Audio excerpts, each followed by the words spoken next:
जय श्री कृष्णा। राधे राधे। आप सभी के ऊपर भगवान विष्णु और माता लक्ष्मी की असीम कृपा बनी रहे। भगवान गणेश आपके सारे विघ्न दूर करें तथा महादेव, पार्वती व कार्तिकेय भगवान आप सभी की सभी मनोकामनाएं पूरी करें। इसी मंगल कामना के साथ आइए आज हम ज्येष्ठ मास के कृष्ण पक्ष की अपरा एकादशी की संपूर्ण व्रत कथा सुनते हैं। एक बार आप भी प्रेम से और भाव से बोलिए, जय हो श्री लक्ष्मी नारायण भगवान की जय। धर्मराज युधिष्ठिर भगवान श्री कृष्ण से कहते हैं कि हे प्रभु, आपने हमें वैशाख मास के शुक्ल पक्ष की मोहिनी एकादशी का महात्म्य और व्रत कथा सुनाई।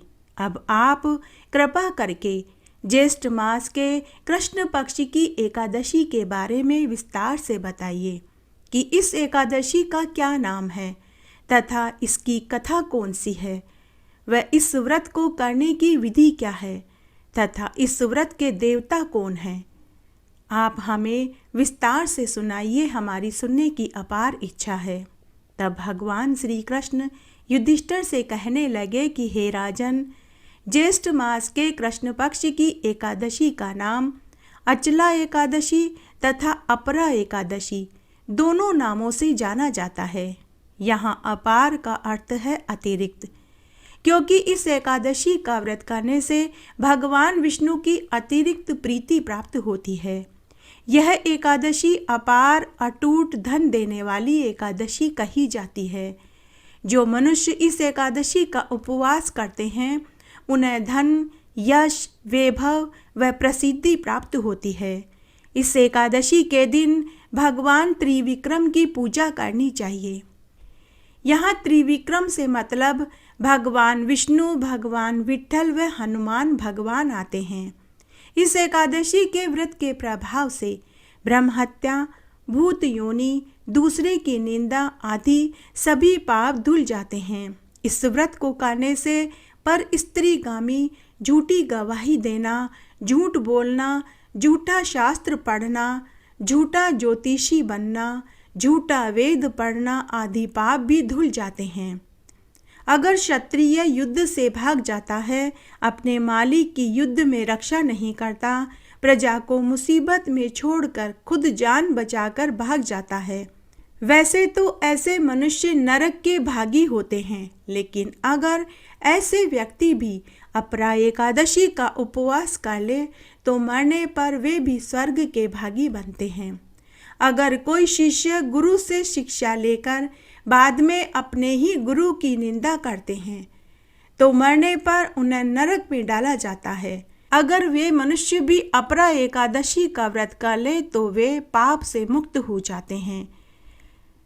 कहते हैं कि जो फल तीनों पुष्कर में कार्तिक पूर्णिमा को गंगा स्नान करने से, गयाजी में पितरों के निमित्त पिंडदान करने से मिलता है, उससे भी दुगना फल अपरा एकादशी का उपवास करने मात्र से ही मिल जाता है। मकर के सूर्य में प्रयागराज में स्नान से, महाशिवरात्रि का उपवास करने से, सिंह राशि के बृहस्पति में गोमती नदी में स्नान करने से, कुंभ में केदारनाथ और बद्रीनाथ के दर्शन और स्नान करने से, सूर्य ग्रहण में कुरुक्षेत्र में स्नान करने से, स्वर्ण दान करने से और सहस्त्र गोदान करने से जिस फल की प्राप्ति होती है वही फल अपरा एकादशी का व्रत रखने से ही मिल जाता है। अपरा एकादशी का व्रत पाप रूपी वृक्ष को जड़ से काटने के लिए कुल्हाड़ी के समान है।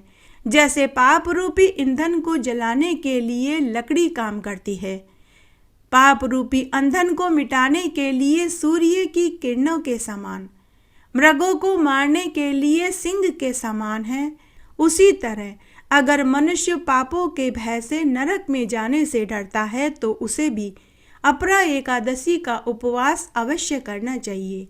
अपरा एकादशी का व्रत तथा त्रिविक्रम भगवान का पूजन करने से मनुष्य सब पाप कर्मों से छूटकर अंत में विष्णु लोक को ही जाता है, इसमें कोई संदेह नहीं है। आइए अब हम अपरा एकादशी की कथा सुनते हैं जो भगवान श्री कृष्ण ने युधिष्ठिर को सुनाई थी। भगवान श्री कृष्ण युधिष्ठिर से कहते हैं कि हे राजन, इस संबंध में मैं तुम्हें एक प्राचीन कथा सुनाता हूँ। प्राचीन काल में महिध्वज नाम का एक प्रतापी, दानवीर, शूरवीर व धर्मात्मा राजा था। वह अपनी प्रजा का पालन अपने पुत्र के समान ही करता था। आए दिन राज्य में यज्ञ, हवन, पूजा पाठ, भंडारे करवाता रहता था। साधु संतों, महात्माओं व जरूरतमंदों को खूब दान पुण्य किया करता था। महिध्वज राजा का एक छोटा भाई था जिसका नाम वृषध्वज था, जो बड़ा ही दुराचारी था। जुआ खेलना, शराब पीना, वेश्याओं के संग रहना, चोरी चकारी करना आदि दुष्कर्मों में हमेशा लीन रहता था। राजा महिध्वज ने अपने छोटे भाई को बहुत समझाया कि बुरे कर्मों से दूर रहो, सद्मार्ग अपनाओ और अच्छी संगति में रहा करो। लेकिन उसके छोटे भाई पर अपने बड़े भाई की बातों का कोई असर नहीं हुआ। एक रोज छोटे भाई ने द्वेष भाव में आकर अपने ही बड़े भाई महिध्वज की हत्या करके उसके शरीर को घने जंगल में पीपल के पेड़ के नीचे खड्डा खोद कर गाड़ दिया और खुद राज्य का उत्तराधिकारी बन बैठा। इस अकाल मृत्यु से राजा महिध्वज की आत्मा पिशाच योनि को प्राप्त हो गई और उसी पीपल के पेड़ पर रहने लगी और अपनी मुक्ति के लिए आने जाने वाले लोगों को परेशान करने लगी। तब एक बार की बात है, धौम्य ऋषि उसी वन में से गुजर रहे थे। जब वे पीपल के पेड़ के नीचे से गुजरने लगे तब राजा की प्रेत आत्मा धौम्य ऋषि को खाने को झपटी, लेकिन धौम्य ऋषि के तेज के आगे राजा की प्रेत आत्मा टिक न सकी। तब धौम्य ऋषि ने अपने ज्ञान चक्षु व तपोबल से पता लगा लिया कि यह महिध्वज राजा है, जिसे उसके ही छोटे भाई ने मारकर पीपल के पेड़ के नीचे गाड़ दिया था। तब धौम्य ऋषि ने राजा की प्रेतात्मा को पीपल के पेड़ से नीचे उतारा और उसे धर्म व परलोक विद्या का उपदेश दिया। तब धौम्य ऋषि ने राजा को पिशाच योनि से मुक्ति दिलाने के लिए सम ज्येष्ठ मास की कृष्ण पक्ष की अपरा एकादशी का उपवास किया और द्वादशी को हाथ में तुलसी मिश्रित गंगा जल लेकर अपनी अपरा एकादशी के पुण्य फल को राजा को पिशाच योनि से छुड़ाने के लिए अर्पित कर दिया। जैसे ही संकल्प का जल राजा की पिशाच देह पर गिरा, उसी क्षण राजा को प्रेत योनि से मुक्ति मिल गई। उसी क्षण राजा ने दिव्य देह धारण कर लिया और दिव्य वस्त्र और दिव्य अलौकिक आभूषणों से सुसज्जित हो गया तथा धौम्य ऋषि को प्रणाम कर, परिक्रमा कर, धन्यवाद देकर दिव्य देह में पुष्पक विमान में बैठकर स्वर्गलोक को चला गया। तब भगवान श्री कृष्ण युधिष्ठिर से आगे बोले कि हे राजन, यह कथा मैंने तुम्हें लोक कल्याण के लिए सुनाई है। जो भी व्यक्ति इस महात्म्य को अपरा एकादशी के दिन सुनेगा, पढ़ेगा या सुनाएगा, वह मनुष्य सभी पाप कर्मों से छूट जाएगा। जय हो लक्ष्मी नारायण भगवान की जय। आइए अब हम एकादशी का संपूर्ण फल पाने वाली एक कथा का श्रवण करते हैं। कृष्ण भगवान कहते हैं, होने को टाला नहीं जा सकता। जो विधि का विधान निश्चित है वह होकर ही रहता है। आइए एक पौराणिक पवित्र कथा सुनते हैं। अभिमन्यु के पुत्र थे राजा परीक्षित तथा परीक्षित के पुत्र थे जन्मेजय। तब एक बार राजा जन्मेजय वेद व्यास जी के पास उनके आश्रम में उनसे धर्म का उपदेश सुन रहे थे कि तभी जन्मेजय वेद व्यास जी से बोले कि हे गुरुदेव, जहाँ आप जैसे महान समर्थ गुरुजी थे, भगवान श्री कृष्ण थे, भीष्म पितामह, गुरु द्रोणाचार्य, कुलगुरु कृपाचार्य जी और धर्मराज युधिष्ठिर जी थे, इतने महान पावन महान पुरुष थे, फिर भी आप महाभारत के युद्ध को होने से नहीं रोक पाए। महाभारत के उस युद्ध में अपार जनधन की हानि हो गई। यदि उस समय उस युग में मैं होता तो अपने पुरुषार्थ से महाभारत का युद्ध होने ही नहीं देता। यह इतना विनाश होता ही नहीं, मैं विनाश होने से बचा लेता। उस समय जन्मेजय की बातों में अहंकार भरा हुआ था। वेद व्यास जी बोले कि हे पुत्र, तुम अपने पूर्वजों की क्षमता पर शंका मत करो। यह तो विधि का विधान था जो पहले से ही होना निश्चित था। इसे टाला नहीं जा सकता था। यदि ऐसा हो सकता तो सिर्फ कृष्ण भगवान में इतनी सामर्थ्य थी कि वे महाभारत का युद्ध होने से रोक सकते थे। परंतु जन्मेजय अपनी बात पर अड़े रहे और बोले कि गुरुदेव, मैं इन सिद्धांतों को नहीं मानता। तब वेद व्यास जी बोले कि तुम्हें क्या सबूत चाहिए, तुम बताओ। मैं तुम्हें तुम्हारी शंका दूर करने के लिए जो तुम चाहते हो, मैं तुम्हें वही सबूत देने को तैयार हूँ। तब कुछ सोचकर जन्मेजय वेद व्यास जी से बोले कि हे गुरुदेव, आप तो त्रिकालदर्शी हैं। आपको वर्तमान, भूतकाल, भविष्यत काल में घटने वाली सभी बातों का ज्ञान है। आप एक कुशल भविष्यवक्ता हैं। अब आप मेरे जीवन की किसी होने वाली घटना को मुझे बताइए। मैं आपको उस घटना को घटने से रोककर बताऊंगा। मैं घटित होने वाली घटना को ही रोक दूंगा और प्रमाणित कर दूंगा कि विधि के विधान को टाला जा सकता है। तब वेद व्यास जी ने जन्मेजय से कहा कि हे पुत्र, सोच लो। जन्मेजय ने कहा कि गुरुदेव, मैंने सोच विचार कर ही आपको कहा है। तो वेद व्यास जी बोले कि ठीक है पुत्र, तुम यही चाहते हो तो सुनो। कुछ बरस बाद एक दिन तुम काले घोड़े पर बैठकर शिकार करने जाओगे। तुम्हारा घोड़ा दक्षिण दिशा में एक समुद्र पर जाकर रुकेगा। वहां तुम्हें एक बहुत सुंदर युवती दिखाई देगी, जिसकी सुंदरता पर तुम मंत्रमुग्ध हो जाओगे। उस युवती को लेकर तुम महल में आओगे और उससे तुम विवाह कर लोगे। मैं तुमसे बहुत मना करूंगा कि तुम यह सब मत करना, लेकिन फिर भी तुम यह सब करोगे। उसके कुछ समय बाद उस युवती के कहने पर तुम एक यज्ञ करोगे। हे पुत्र, मैं आज तुम्हें चेतावनी देता हूँ कि तुम वह यज्ञ वृद्ध ब्राह्मणों से करवाना, लेकिन तुम फिर भी युवा ब्राह्मणों से ही यज्ञ करवाओगे। यह सुनकर जन्मेजय हंसते हुए बोले कि हे गुरुदेव, आपने मुझे चेता दिया तो फिर मैं यह सब क्यों करूँगा। भला कोई मनुष्य जलती अग्नि में अपना सिर क्यों डालेगा। हे गुरुदेव, मैं अब काले घोड़े पर ही नहीं बैठूंगा। अगर मैं काले घोड़े पर ही नहीं बैठूंगा तो ये सब घटनाएं ही घटित नहीं होगी। तब वेद व्यास जी बोले कि हे पुत्र, यह सब तो होकर रहेगा, लेकिन तुम पहले मेरी पूरी भविष्यवाणी तो सुनो। तब तुम यह यज्ञ युवा ब्राह्मणों से करवाओगे। तब यज्ञ के दौरान युवा ब्राह्मण रानी की किसी बात पर हंसेंगे, जिससे नाराज होकर रानी के कहने पर तुम उन युवा ब्राह्मणों को प्राण दंड दोगे, जिससे तुम्हारे ऊपर ब्रह्महत्या का पाप दोष चढ़ जाएगा। उससे तुम्हें कुष्ठ क्षय रोग होगा और यही तेरी मृत्यु का कारण बनेगा। इस भविष्यवाणी को तुम रोक सको तो रोक कर बताओ। वेद व्यास जी की भविष्यवाणी सुनकर जन्मेजय महल में आ गए। उन्होंने शिकार पर जाना ही छोड़ दिया। समय बीता। एक दिन होनी का समय जब आया तो जन्मेजय की शिकार खेलने की इच्छा जागृत हुई। उन्होंने मन ही मन निश्चय किया कि मैं शिकार पर तो अवश्य जाऊंगा, लेकिन काले घोड़े पर बैठकर नहीं जाऊंगा। उन्होंने अस्तबल में जाकर देखा तो उस समय केवल काला घोड़ा ही था। राजा जन्मेजय फिर से सोचने लगे कि गुरुदेव ने भविष्यवाणी करी थी कि दक्षिण दिशा में मत जाना। मैं काले घोड़े पर बैठकर शिकार करने तो जाऊंगा, लेकिन दक्षिण दिशा में ही नहीं जाऊंगा।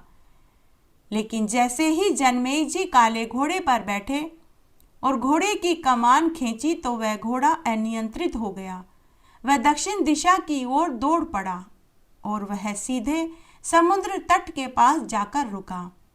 वहां एक बहुत सुंदर युवती मिली। राजा जन्मेजय का मन उसके ऊपर आ गया। राजा ने सोचा कि मैं इसे महल में तो ले जाऊंगा, लेकिन विवाह नहीं करूंगा। लेकिन उस युवती ने भी शर्त रख दी कि मैं आपके साथ महल में तभी चलूंगी जब आप मुझसे विवाह करेंगे। राजा जन्मेजय उसकी सुंदरता पर मंत्र मुग्ध हो चुके थे, तो उन्होंने उससे विवाह रचा लिया और महल में ले आए। कुछ समय तक तो वे आनंद से वैवाहिक जीवन जीने लगे। तब एक दिन रानी के कहने पर राजा जन्मेजय ने यज्ञ करवाया। यज्ञ में युवा ब्राह्मणों को बुलवाया गया। तब युवा ब्राह्मण किसी बात पर रानी के ऊपर हंसने लगे। रानी को अपना यह अपमान लगा। उसने राजा से कहकर उन युवा ब्राह्मणों को मौत की सजा दिलवा दी, जिससे जन्मेजय के ऊपर ब्रह्महत्या का पाप दोष चढ़ गया और उन्हें कुष्ठ क्षय रोग हो गया। मृत्यु से घबराकर जन्मेजय वेदव्यास जी के पास भागे भागे आश्रम में गए और प्राणों की रक्षा की विनती करने लगे। तब वेदव्यास जी ने कहा कि हे पुत्र, अब तुम्हारे प्राणों को बचाने का मात्र आखिरी विकल्प मेरे पास बचा है। मैं तुम्हें महाभारत के प्रसंग का श्रवण करवाऊंगा, जिसे तुम श्रद्धा भाव और विश्वास से सुनना। तेरा कोढ़ दूर हो जाएगा, परंतु यदि किसी प्रसंग पर तुमने अविश्वास किया तो मैं महाभारत का प्रसंग सुनाना बंद कर दूंगा। जन्मेजय को वेदव्यास जी की प्रत्येक बातों में सच्चाई नजर आ चुकी थी। उसे वेदव्यास जी की बातों पर विश्वास हो चुका था, तो उसने हामी भर दी। वेदव्यास जी महाभारत का प्रसंग सुनाने लगे। तब एक प्रसंग ऐसा आया जिसमें वेदव्यास जी ने कहा कि एक बार भीम ने हाथियों को सूंड से उठाकर ऐसा उछाला कि वे अंतरिक्ष में पहुंच गए। यह सुनते ही जन्मेजय बीच में ही अविश्वास करते हुए बोले कि हे गुरुदेव, ये कैसे संभव हो सकता है? भला हाथी को कौन उठा पाया है? मैं नहीं मानता। तब वेदव्यास जी ने महाभारत का प्रसंग सुनाना बंद कर दिया और कहा कि पुत्र, मैंने तुम्हें कितना समझाया था कि तुम अविश्वास मत करना, परंतु तुम अपने स्वभाववश बीच में ही बोल उठे, क्योंकि यही होना निश्चित था। तभी वेदव्यास जी ने अपनी मंत्र शक्ति से आवाहन करके उन्हीं हाथियों को नीचे गिराना शुरू कर दिया। महाभारत की जितनी कथा को विश्वास करके जन्मेजय ने सुना, उतनी मात्रा में उनका कुष्ठ रोग ठीक हो गया, किंतु एक बिंदु भर जितना कोढ़ उनके शरीर में रह गया। यही उनकी मृत्यु का कारण बना। पहले बनती हैं तकदीरें, फिर बनता है शरीर। कर्म हमारे हाथ में है, लेकिन उसका फल देना ऊपर वाले के हाथ में है।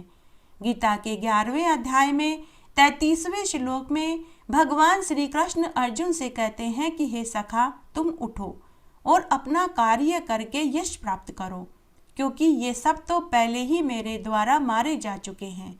तुम तो केवल निमित्त मात्र हो। होनी को टाला नहीं जा सका। जो विधि के विधान ने जो लिख दिया वह तो होकर ही रहता है। केवल नेक कर्म व ईश्वर नाम जाप के प्रभाव से इसे कम किया जा सकता है।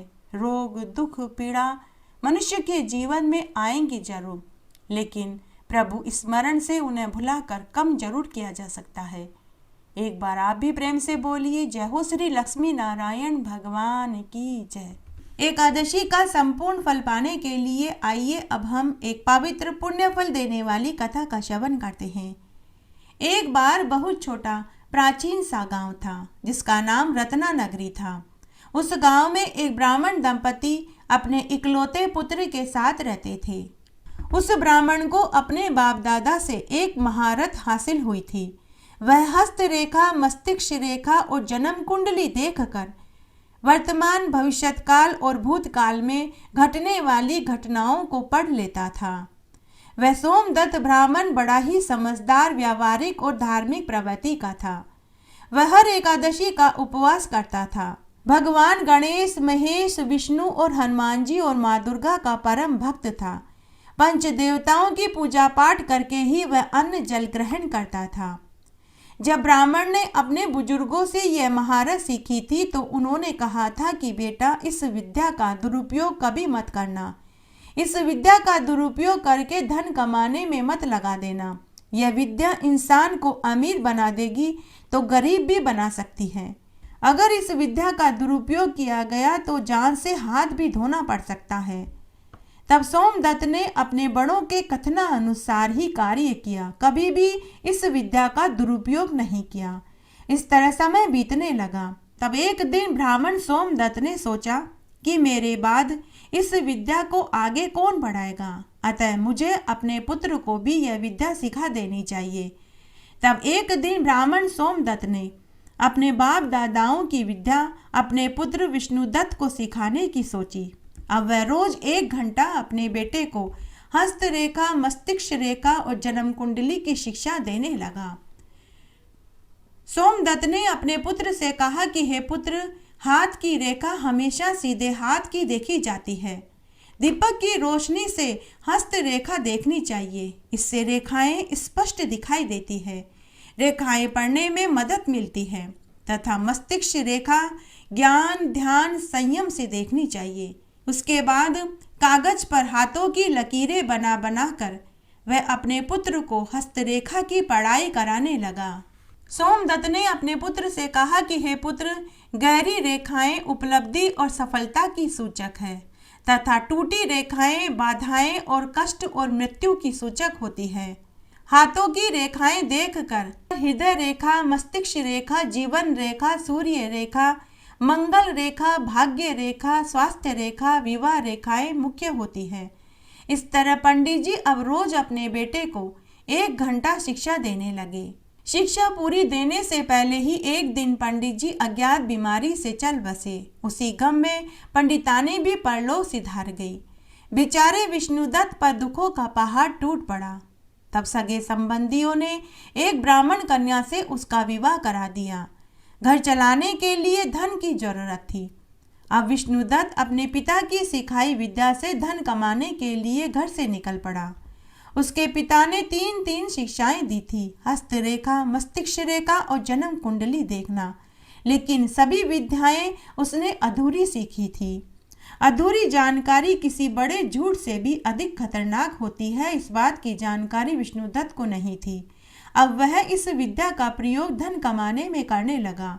वह लोगों की हस्तरेखा, मस्तिष्क रेखा और जन्म कुंडली देखकर उनके वर्तमान, भविष्यकाल और भूतकाल में घटित घटनाओं को बताने लगा। लोगों में उसकी ख्याति बढ़ गई। देखते ही देखते वह बहुत अमीर हो गया। तब एक दिन उसकी ख्याति नगर के राजा के महल तक पहुंची। तब राजा ने भी अपना वर्तमान, भविष्यकाल और भूतकाल जानने के लिए विष्णुदत्त को महल में बुलाया। तब राजा ने पूछा कि अरे ब्राह्मण, जरा मेरे हाथों और माथे की लकीरें देखकर बताओ, मेरे कितने पुत्र होंगे। विष्णुदत्त को अपनी शिक्षा पर अहंकार हो चुका था। किसी बड़े बुजुर्ग ने सच ही कहा है, अहंकार की परत तो गरत में ही मिलती है।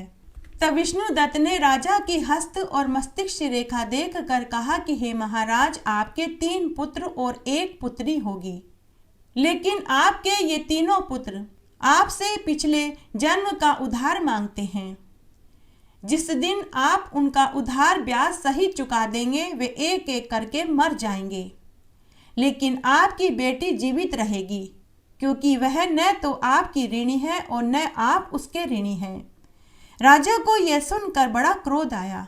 राजा ने उसे जेल की सजा सुना दी और कहा कि अगर तेरा कहा सच हुआ तो मैं तुझे अपना आधा राजपाट दे दूंगा, और अगर तेरा कहा झूठ निकला तो मैं तुझे फांसी पर लटका दूंगा।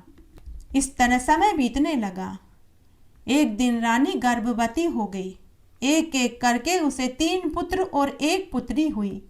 तब एक दिन रानी ने मन ही मन सोचा कि उस पंडित का कहा तो सच हो रहा है, मेरे 3 पुत्र और 1 पुत्री हुई।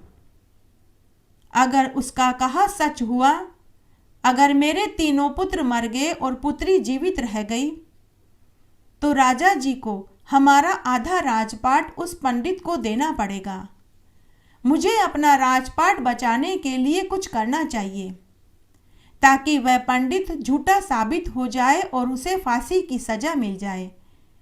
तब एक दिन रानी ने अपनी विश्वास पात्र दासी से कहा कि हे दासी, मुझे राजा जी के राजपाट को बचाना है तथा पंडित जी की भविष्यवाणी को झूठी साबित करना है। अतः तू आज रात्रि को मेरी इस पुत्री को ले जाकर किसी कुएं और तालाब में ढकेल देना। मैं तुझे मुंह मांगा इनाम दूंगी। दासी को धन का लालच आ गया। वह उसी रात्रि को अंधेरे में राजकुमारी को कपड़े में लपेटकर मारने के इरादे से महल से निकली। लेकिन बीच रास्ते में ही राजकुमारी रोने लगी तो दासी को राजकुमारी पर दया आ गई। वह दासी निसंतान थी। उसने उसे अपनी बेटी बना लिया और अपने घर ले आई और पालने पोसने लगी। और दूसरे दिन महल में जाकर रानी से कह दिया कि महारानी जी, मैंने आपका काम कर दिया, मैंने आपकी राजकुमारी को मार डाला। तभी रानी ने राजा से कहा कि महाराज, हमारी बेटी मर गई। उस पंडित की भविष्यवाणी तो झूठी निकली। तब राजा ने विष्णुदत्त पंडित को फांसी की सजा दे दी। इस तरह समय बीतने लगा। तब राजा के तीनों पुत्र बड़े हो गए।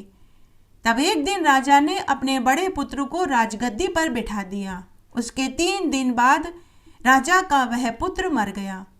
राजा रानी बहुत दुखी हुए।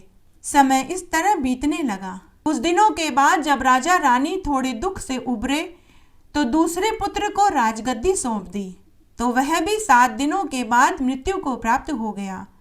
यह देखकर राजा रानी पर दुखों का पहाड़ टूट पड़ा। राज्य के चलाने का भार मात्र राजा के तीसरे पुत्र पर आन पड़ा। तब एक दिन राजा ने अपने तीसरे पुत्र का भी राज तिलक कर दिया। कुछ दिनों के बाद राजा का वह तीसरा पुत्र भी मृत्यु को प्राप्त हो गया। अब तो राजा रानी बहुत रोए। रह रह कर उन्हें पंडित जी की भविष्यवाणी याद आने लगी। राजा ने रानी से कहा कि हे रानी, अगर मैंने उस पंडित को फांसी न दी होती तो आगे कुछ अच्छा हो, इसका उपाय हम उससे पूछ सकते थे, लेकिन मैंने जल्दबाजी में उसे फांसी दे दी। तब रानी का भी सब्र का बांध टूट पड़ा। वह भी रोते रोते राजा से बोली कि महाराज, मैंने भी घोर पाप किया है, मुझे उसी का दंड मिल रहा है। फिर रानी ने राजा को बेटी को दासी के हाथ मरवा देने वाली सच्चाई बताई कि मैंने आधा राजपाट बचाने के चक्कर में अपनी ही बेटी को मरवा डाला। अगर उसे न मरवाया होता तो आज हमारे बुढ़ापे का वह सहारा बनती। तभी वह दासी बोली कि महारानी जी, क्षमा करना, मैंने आपकी बेटी को नहीं मारा, मैं तो उसे अपनी बेटी बनाकर पाल पोस रही हूँ, वह तो अभी जीवित है। यह सुनकर राजा रानी बहुत खुश हुए। तब एक ज्योतिषी को बुलाकर विष्णुदत्त की भविष्यवाणी का सच पूछा गया। तब काशी के एक महान ज्योतिषी ने राजा से कहा कि हे महाराज, आपके तीनों पुत्र पूर्व जन्म में अपना उद्धार मांगते थे। जैसे ही आपने उन्हें राजपाट सौंपा तो आप उऋण हो गए और वे अपना हिसाब किताब बराबर करके परलोक सिधार गए। वे केवल आपसे अपना उधार धन लेने ही आपके बेटे बनकर आए थे। हे राजन, आपने एक ब्राह्मण को बेवजह ही फांसी दे दी तो आपके ऊपर ब्रह्महत्या का पाप दोष चढ़ गया है। इसका हिसाब किताब तो ऊपर भगवान ने अपने लेखों में लिख लिया है, लेकिन आपने विष्णुदत्त पंडित से कहा था कि अगर तेरा कहा हुआ सच हुआ तो मैं अपना आधा राजपाट तुम्हें दे दूंगा। अब चूंकि वह तो फांसी पर चढ़ाया जा चुका है तो अब आपको उसकी संतान को आधा राजपाट देना चाहिए और अपने क्षत्रिय धर्म का पालन करना चाहिए। तब राजा रानी ने अपना आधा राजपाट विष्णुदत्त के पुत्र को सौंप दिया और आधा राजपाट अपनी पुत्री को दे दिया। उसके बाद राजा रानी ने ज्योतिषी से पूछा कि हमें हमारे पाप दोष से कैसे छुटकारा मिलेगा। तो ज्योतिषी ने कहा कि आप ज्येष्ठ मास की दोनों एकादशी का उपवास करें तथा दान पुण्य करें, तभी आप अपने इस दोष से मुक्त हो पाएंगे। तब राजा रानी ने ज्येष्ठ मास की दोनों एकादशी का उपवास किया, स्वर्ण, गाय, छाता, जूता, उपनाह दान किया, जगह जगह पानी की प्याऊ लगवाई, राहगीरों को आमरस, गन्ने का रस, नींबू पानी, शरबत, शीतल जल पिलाया, आम, तरबूज, खरबूजा, तरककड़ी दान में दिया। ऐसा करने से वह राजा इस पाप दोष से छूट गया। हे ग्यारस माता, जैसे आपने राजा रानी को उनके पाप दोष से मुक्ति दिलाई, वैसे हमें भी दिलाना। कहानी कहने वाले को, सुनने वाले को और हुक्कारा भरने वाले को। तुलसी माता की कहानी। एकादशी की कथा के साथ में तुलसी जी की कहानी जरूर सुननी चाहिए, तभी एकादशी का संपूर्ण फल प्राप्त होता है। आइए अब हम तुलसी माता की कहानी सुनते हैं। एक ब्राह्मण की कन्या थी जब से होश संभाला तभी से वह रोज सुबह उठकर स्नान आदि से निवृत्त होकर तुलसी के पौधे की पूजा किया करती थी। 5 परिक्रमा करती, तुलसी माता के चंदन का तिलक लगाती, मोड़ी बांधती, घी का दीपक जलाती, भोग लगाती और तुलसी जी के मीठे मीठे 5 भजनों को गाकर सुनाती। उसके बाद ही वह अन्न जल ग्रहण करती थी। जब वह शादी होकर ससुराल आई तो प्रतिदिन वह सुबह उठकर स्नान आदि से निवृत्त होकर तुलसी पूजा करके ही रसोई में जाकर कामकाज करती।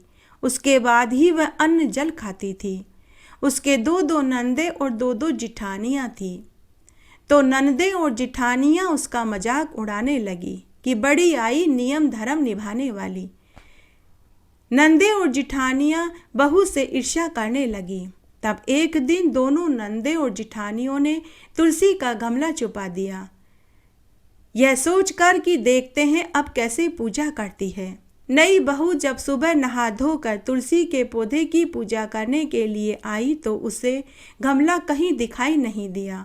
उसने पूरे घर में तुलसी के पौधे को ढूंढा लेकिन तुलसी का पौधा उसे कहीं दिखाई नहीं दिया। तो उस दिन उसने अन्न जल नहीं खाया। 4 दिन तक वह भूखी प्यासी बैठी रही।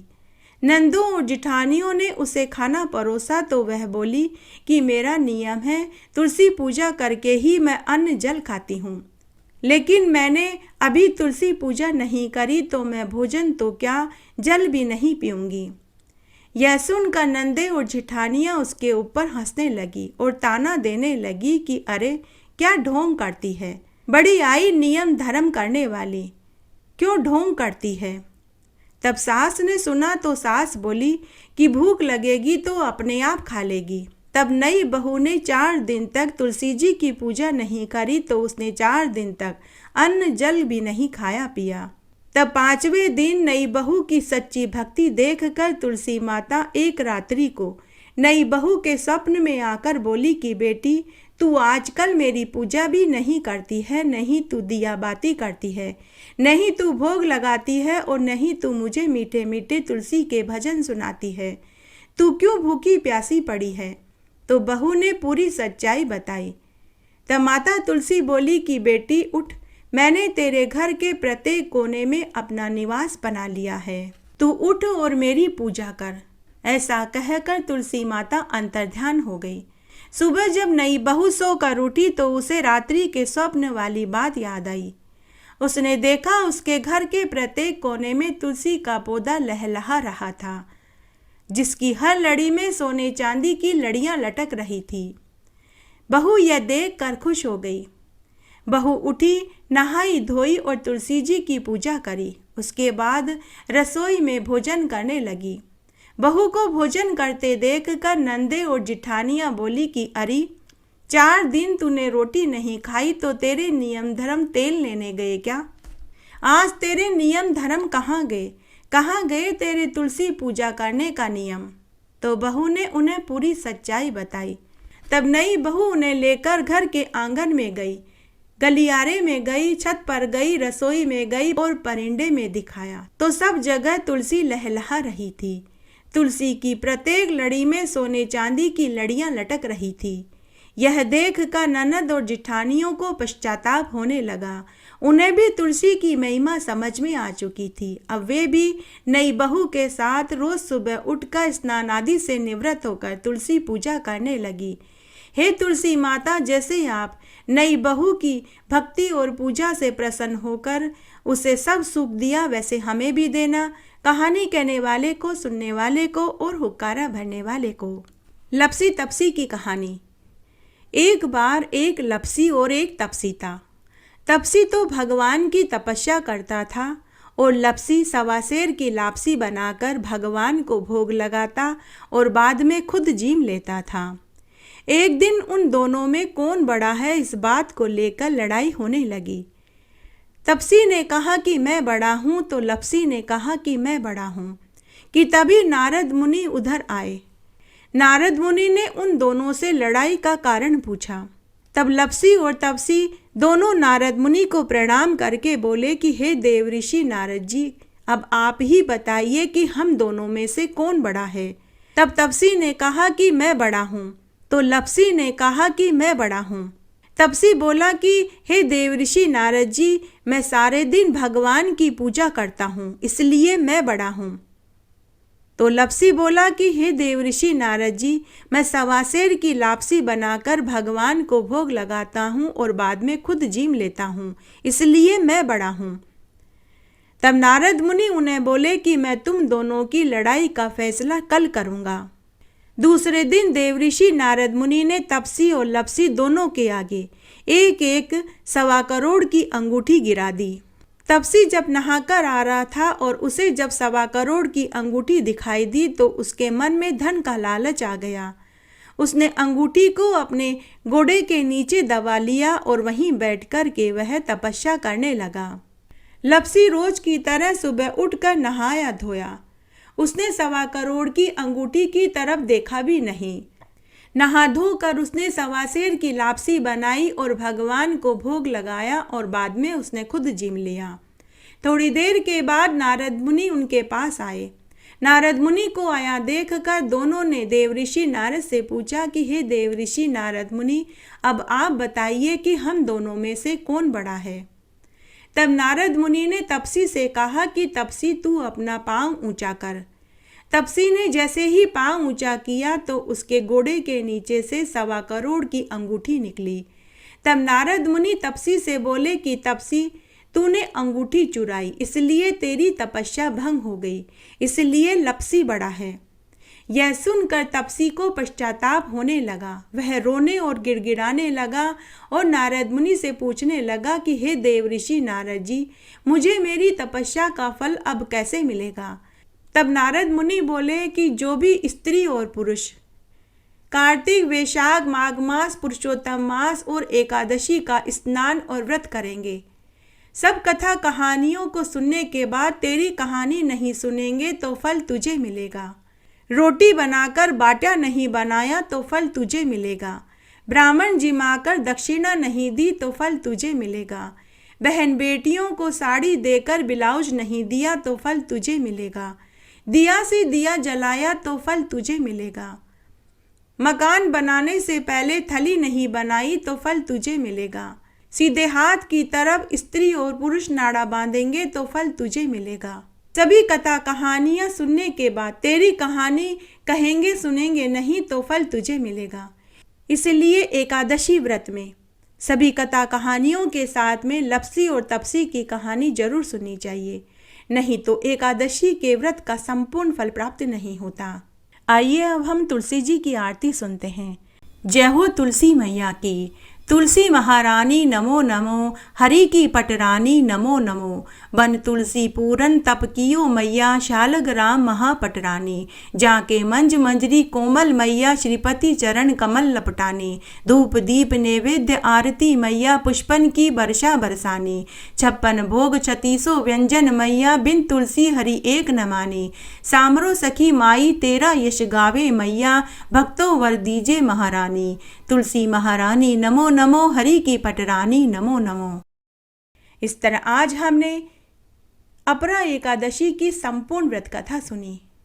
आशा करती हूँ आपको इन कहानियों को सुनने का संपूर्ण फल प्राप्त होगा। मेरे साथ बने रहने के लिए आपका धन्यवाद। आगे आने वाली कथा कहानी के लिए भी आप इसी तरह मेरे साथ बने रहें। धन्यवाद।